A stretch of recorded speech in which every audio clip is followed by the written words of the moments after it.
pertanyaannya adalah, apakah memakai cadar itu wajib? Maka kita mengambil pendapat ulama, memakai cadar itu tidak wajib.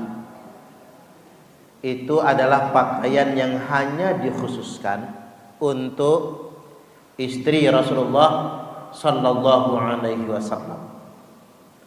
Dan itu adalah budaya masyarakat tertentu. Makanya jangan heran kalau di Israel orang Yahudi juga pakai cadar. Jadi jangan dikira kalau pakai cadar pasti muslim, belum tentu. Karena di Israel juga orang Yahudi itu juga pakai cadar, terutama Yahudi yang keturunan Nabi Ibrahim. Yahudi keturunan Nabi Ibrahim itu yang dia Bani Israel, yang DNA-nya J1 juga, itu mereka busananya juga tertutup dan pakai cadar karena memang tradisi di situ. Sama pakai cadar di Arab juga itu tradisi, bukan kewajiban sebetulnya. Karena kalau pakai cadar itu dianggap syariat, ya tadi di Arab itu Bu, katanya sih ada diskotik, saya nonton di YouTube itu ya.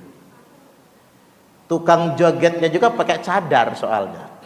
Pakai cadar loh Bu, tukang jogetnya. Bahkan cadar itu mengapa tidak bisa dijadikan standar pakaian takwa? Itu bukan pakaian takwa. Karena pelacur juga di Timur Tengah ya pakai cadar gitu maksudnya. Selanjutnya orang maling juga pakai cadar. Bahkan ada kejadian di Timur Tengah itu. Orang pakai cadar masuk kamar mandi perempuan, ternyata cowok. Kan nggak kelihatan soalnya. Buat ngintipin emak-emak lagi di kamar mandi. Orang taunya dia muslimah karena dia pakai cadar.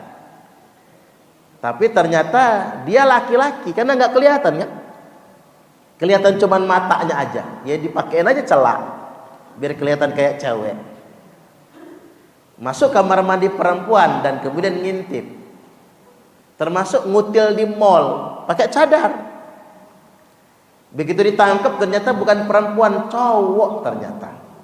Jadi sederhana saya ingin mengambil penegasan, maka cadar itu hukumnya tidak wajib dan itu bukan pakaian takwa. Allah Subhanahu wa taala telah berfirman, tercantum dalam surah Al-A'raf ayat yang ke-26, A'udzu billahi minasyaitonir rajim. Ya bani Adam qad anzalna 'alaikum libasan. Jadi firman Allah Ta'ala, wahai anak-anak Adam. Dia bicara tentang berpakaian itu tidak hanya untuk umat Nabiullah Muhammad sallallahu alaihi wasallam, tapi untuk semua anak Adam.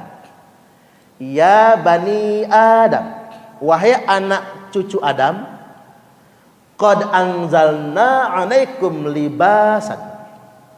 Sungguh telah kami turunkan kepada kalian semua pakaian atau syariat dalam berpakaian, yuwari sauatikum. Gunanya pakaian itu buat apa? Satu, untuk menutupi aurat kalian. Jadi gunanya pakaian itu untuk nutup aurat. Maka pakaian itu bukan tentang warnanya, bukan tentang modenya, hukum asalnya, bukan tentang gayanya, bukan tentang harganya, tapi tentang menutup aurat atau tidak. Pendapat jumhur ulama, aurat wanita, kalau dikhususkan buat wanita ini, aurat wanita itu seluruh badannya illa wajha wal kafain, kecuali muka wa kafain, dan kedua telapak tangan. Jadi itu yang nomor satu. Disyariatkannya pakaian itu untuk menutupi aurat. Yang kedua, warisan. Jadi ya bani Adam qad anzalna alaikum libasan yuwari sauatikum warisan. Apa itu warisan? Dan untuk perhiasan. Jadi pangkalnya berpakaian itu nutup aurat. Keduanya perhiasan. Baru kita bicara tentang mode. Kita bicara tentang busana. Kita bicara tentang warna. Karena sebagai perhiasan. Makanya jangan fanatik. Orang yang terlalu fanatik pokoknya kalau baju harus hitam, yang lain haram misalnya, itu fanatik.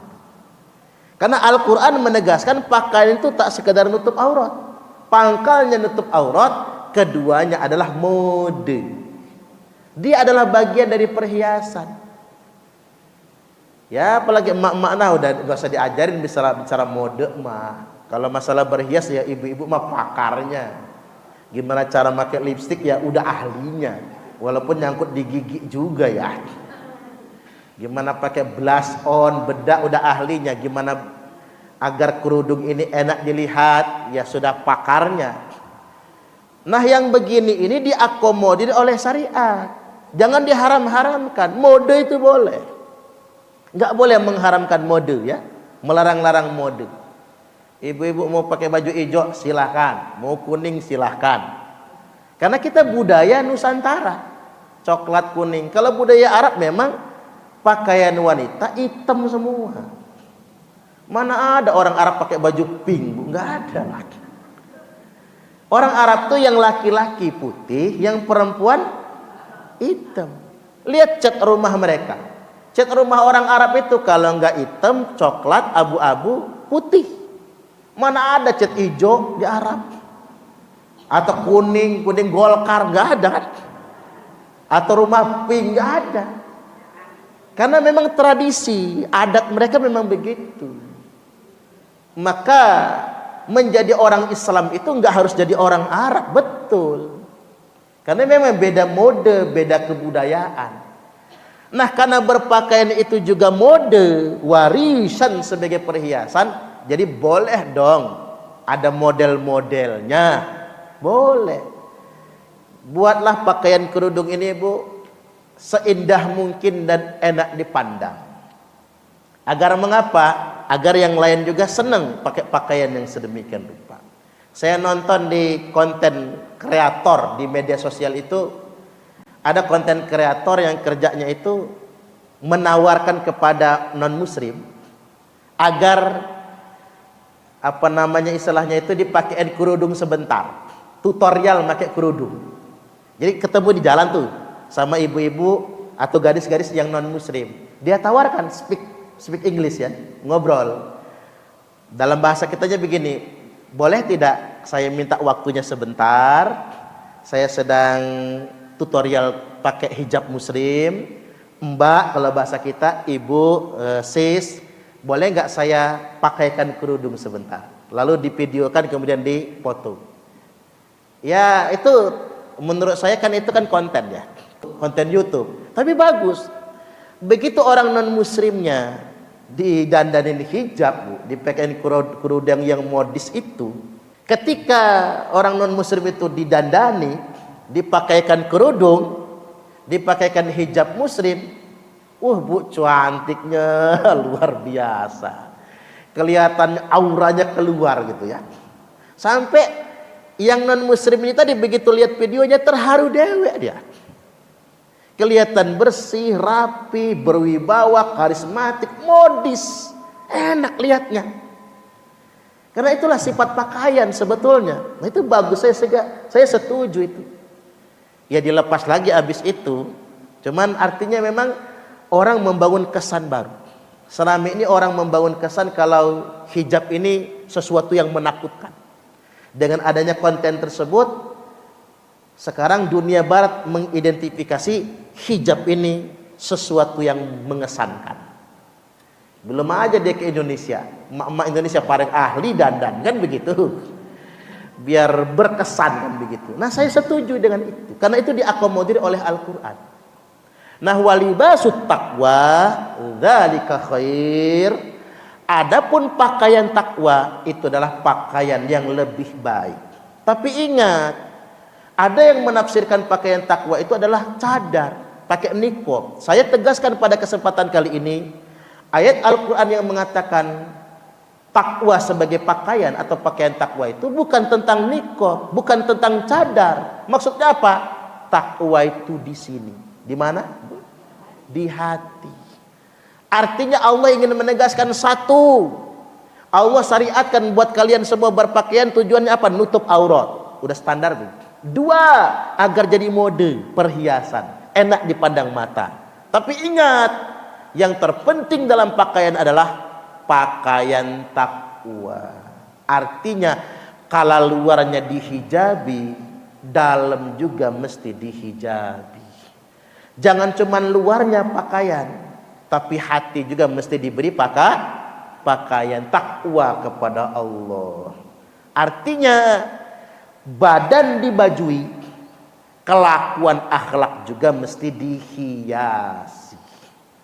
Jangan sampai kerudung panjang sampai pantat umpamani, tapi gaweknya jadi rentenir. Ada kan yang begitu? Nah ada. Berarti dia tidak berpakaian dengan pakaian takwa. Kerudungnya udah kayak nyengser di tanah, tapi kalau ngerumpiin orang pakarnya itu. Kalau ngomongin orang keriting bibirnya. Nah artinya dia tidak berpakaian dengan pakaian takwa. Jadi saya ingin menegaskan kepada ibu-ibu Majelis Taklim Al-Muhajirin, ya karena saya udah dianggap guru di sini, saya sih sumbang saran gak usah pakai cadar-cadar itu, ya, karena kita beda budaya. Kecuali ibu-ibu jadi TKW ke Arab. Siapa nih yang janda-janda mau jadi TKW ke Arab ya? Bu Haja Muflihah, Bu Haja Maliyah gitu kan. Silakan cadaran boleh di Arab karena budaya cadar, Bu. Enggak boleh disalahkan orang Indonesia merantau ke Arab kemudian pakai cadar karena budaya di sana memang cadar. Tapi cadar bukan pakaian takwa. Pelacur aja pakai cadar, itu maksudnya begitu. Itu hanya tradisi sebetulnya. Tapi ini dikhususkan buat istri-istrinan. Paham ya?